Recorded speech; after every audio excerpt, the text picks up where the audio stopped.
What's up, everybody, and welcome back to Just for Fun Games.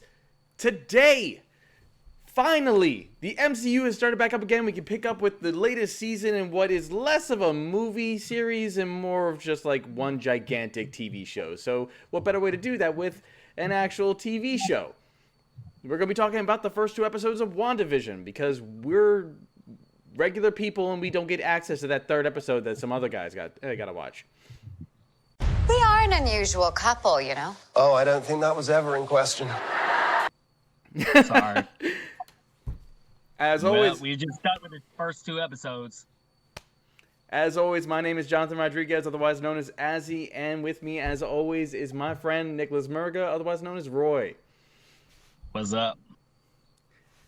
So, to jump right into it, if you are not caught up with the MCU, you don't understand what the hell we're going to be talking about anyway, or if you haven't seen the episodes yet and you don't want to be spoiled, then this is your best time to get the hell out of here, borrow somebody's Disney Plus, watch the episodes, then come back and see what us 2 knuckleheads, like the Brown, Beavis, and Butthead, have to say about the show. Obviously, I'd be Beavis. Or is it Butthead? Damn it! Anyway, so with that out of the way, let's jump right into it, and we're not gonna have a giant extended video like we always have with this. Nick. Yeah. Go ahead. It was definitely a slow burn, but for me, I got flashbacks. I Love Lucy, Bewitched, all that stuff. I Dream of Jeannie, yeah. Mm-hmm. I got those vibes early on. Oh yeah. What was the kicker? I wasn't expecting, because I don't look into like the casting or anything. The mom from That 70s Show showed up. I was like, hey. Yes. But you're talking about the mom from That 70s Show. The neighbor was what I was excited for, because I don't know if you'd seen her in like Parks and Rec. Right? Yes. That was the character's name, and God forbid I don't remember what her actual. Oh yeah, she was in Parks and Rec. She was the other wife in Step Brothers that was always screwing around with the other brother. She's so funny. I've seen her stand up. She's hilarious, and I couldn't wait for her to like have some kind of role. Yeah, no. Is she supposed to be like the bad guy or something in this? Spoilers. Well, I mean, we already put it past the spoiler wall, so we're gonna get into my bit of conspiracy nonsense. Her name is Agnes, which could mean that she might be a character called Agatha Harkness, who is kind of like in the comics was Wanda's like magical babysitter. She acted as a tutor when rather than being a mutant, it was thought that Wanda was actually magical, and Doctor Strange was trying to teach her how to control her powers. So maybe, yeah, because I'm gonna be honest with you. Watching this, I was just like, "Yo, what the fuck is going on?" Like, seriously, what is going on? Like, I've been into the whole 1950s, 60s like TV show thing. I was eating it up because I was like, "Oh, I remember all this as a kid." You know, this kind of black and white comedy kind of deal. And then they'll have those moments where it breaks from that scene where, like, of course, we mentioned it before the show started, that stop it when the guy was choking. And it's like, stop it. Damn it, why? Oh, Arthur, stop it. Stop it. Stop it. Stop it. You could Wanda like and Vision was just sitting there like, I'm like, are they going to do anything? And then Wanda's like, Vision. It leaves you with nothing but questions, and that's actually the thing that I'm a little bit worried with. We're invested. We're gonna watch all this stuff. I'm a bit worried that that first episode was too much of a slow burn. There wasn't enough to get people to make people start questioning. Like, it's almost like it's trying to get that Lost energy, which is a series I completely missed, but I understood what the mystique of it was, because that's what it was. It was like everyone wanted to get answers to all these questions that the series was building up. So we have Wanda and we have Vision, who obviously is supposed to be dead. And they're living this weird, idyllic life as if almost they time traveled just to end up in the 50s, just without color, until there is color. And whenever, and it's hard to tell how much control Wanda has in this situation. Like looking just at the first episode, when the hard questions are asked by that 70s show's mom. Yeah, it was the mother. And the guy who was playing Vision's boss, who I recognize that voice from somewhere, and I could not figure it out. Why? Why did you move here? You know? But it was the second episode that shined way brighter to me. Like the second episode, now it's more of a 60s show where like it's okay for women to wear pants. It's like, oh, you're wearing pants? Yeah, I give props to Vision in this episode. Paul Bettany, yeah. Yeah, he man, don't ever give this man a stick of gum because he's gonna act like a drunk. Big Red is the worst gum, period. I'm sorry. I'm Ricky Bobby. If you don't chew Big Red, then you. Yeah, no, the comedy was really on point in the second episode. Not to mention the Easter eggs that like flew over my head the first time I watched it. Like, did you notice that on the magician's box, you know, like for the disappearing act, they had the Mind Stone on the front? I didn't know. Yeah, dude, like it was right there in front of my face, but I wasn't really paying attention at all. But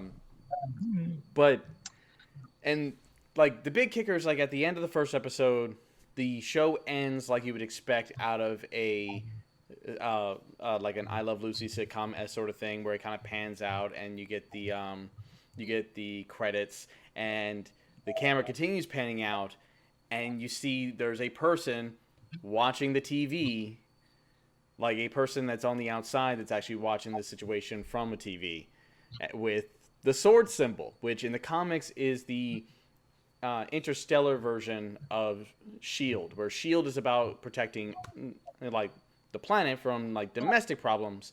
Sword's function is to protect the planet from extraterrestrial problems. But I know a little bit of a secret that I'm not supposed to know already. They changed the acronym of SWORD, which then makes you start questioning the whole Nick Fury thing at the end of Spider-Man 2. I'm still fairly invested, but it is definitely a slow burn. It felt very much like these first two episodes were doing a lot of the setup, and the big moment for me was the beekeeper guy.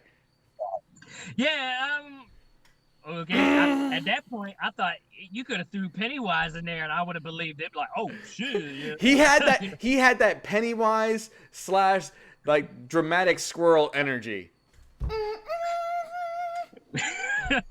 Because when he came out and Wanda was like sitting in the street looking at him, I could only think of that scene from Scary Movie when the pastor went up to the stairs for the Exorcist spoof they did.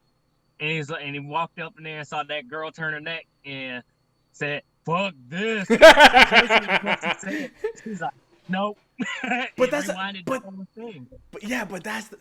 the thing that's confusing. Like I actually kind of felt like, as a guy who reads the comics, out of the two of us, the guy who reads the comics, I felt like I kind of knew what the hell was going on. I felt like I knew what was happening here because they set it up that Wanda can create illusions, and the comics, Wanda's powers could actually affect reality. So it's like, it just felt like the simple thing was, okay, well, she was severely depressed. Maybe her powers have evolved to the point where no longer is she just creating illusions. These illusions are actually manifesting. But then you hear on the radio when she was talking to that Karen, Wanda, who did this to you? And it's like, wait. Yeah. Somebody did this to her? Like, see that this is where like eventually they gotta mention it on how she got wherever the hell she's at right now, because you know you end off in Endgame. You know, I think the last time you saw her in that movie, she was at the end of the pier talking to Hawkeye. Clint. Yeah. Hawkeye. So I was like, yeah, he'd be proud. Like to mention in Vision, yeah, he'd be proud that we did it. Or and whatever. It's in that moment that you actually thought that it seemed like she had achieve some level of peace with the whole situation, which is typically what a funeral is meant to do, you know, to set your feelings to rest. But I mean, we've seen the trailers. We know that there is some kind of shit going down. But yeah, no. What was that movie with all the blonde women that acted like robots that were like replacement wives for husbands or something? I have no idea. Only thing I remember about blondes being robots is Austin Powers. That's the only thing I remember. Those are fembots. Nah, Yeah. I was bringing it up because like I remember when she was at like the collection, like the meeting of wives, talking about the talent show and such, and they would constantly like say certain things in unison. For the children. For the children. Remember, it's for the children, and that it just kept coming back up. It's like, so are these people that and then you had that one again with the radio. You had that moment where it seemed like, you know, the Karen chick was like in the sunken place and was coming out of it for a hot second. So is everyone that's in this area an actual person, or are they just creations from Wanda? Are they a part of her delusion? Who knows? I'm about to say, we don't know. That's the point. See, this is what I think they tried to do. Is like, we're going to tease little pieces of what's going on. Yeah. Like you said, I don't know, maybe something happened with Wanda, like she lost control of her power, and whoever was in that area got caught in it, you know, because I can't remember the character's name, but I think it was Monica Rambeau. Yeah. The little girl from Captain Marvel. Yeah. That's her in the second episode. Legit? Yeah. Wait, did she introduce her name? Did she say her name? I think it was some other name, but I think that's because I remember when I heard the cast, because you know anything Captain Marvel I'm looking at like, oh, what's that? I know that they're going to bring Monica Rambeau into the MCU. Definitely, they were going to bring her back. So I think that was her. Maybe. But also like the whole talent show thing, you can see like when she showed up in the box. She's like, I was in backstage at one point, then all of a sudden I was out here in the box. Yeah. They're starting to realize something's not right. Some of these characters are starting to see whatever's happening to this place or this supposedly 1950s show is something's off. With the Karen chick and the radio, and when it seems like she's coming out of it, I totally got Get Out vibes. But then, like, she cuts herself and she bleeds, and notice that, like, the only color, until Wanda allows color to the world, the only color has been scarlet. And a little bit yellow, but come on now. The helicopter was red. The blood. Yeah, I remember like, when they actually revealed the blood wasn't in that black and white filter. It was legit crimson. Yeah. Anyway, if I were to try and give this these two episodes a grade, like I said before, I'm sold already. I'm in it. I'm in it to win it. But if anyone is like younger, like of the younger generation, anyone younger than us that didn't at least like weren't exposed. Appreciate this. Yeah, if you weren't exposed to that kind of programming in any sort of way, then these are going to be a bit of a slow burn, and it's a question as to whether or not it's going to really keep your attention. There's going to be people who watch these two episodes and they're like, okay, I'll just wait for the entire season to come out and then I'll watch the whole thing as one. Yeah. So I would say like a 7.5 for the both. I would just say 7. Okay. I mean, it's okay, but you know, I know some of these kids are gonna think, oh, the next part of the phase 4 of the MCU's here, and then watch this and you're like, what was that? I'll wait for Black Widow. Thank you. Yeah, Black Widow or something. I mean, we still don't even know when that's coming out. It's supposed to be May or whatever. I don't know. Who knows? Damn coronavirus messing that up. You might have to pay premium for to watch it on Disney Plus. For all we know. I'll give double for that. Hey, I'd rather have more faith in Black Widow movie than I do the Wonder Woman movie. Yeah, duh. I Duh. All right. So that's going to be it for us. Thank you so much for watching. Please like, subscribe, hit that bell notification so you can find out when we're going to pump out some more stuff. And go ahead and leave us a comment down below. What did you think about those first 2 episodes? Are you going to stick around for the rest, or are you just going to wait for the cliff notes once the entire the entire season's out? All right, everybody. Thank you so much for watching. We'll see you next time. Peace. Later.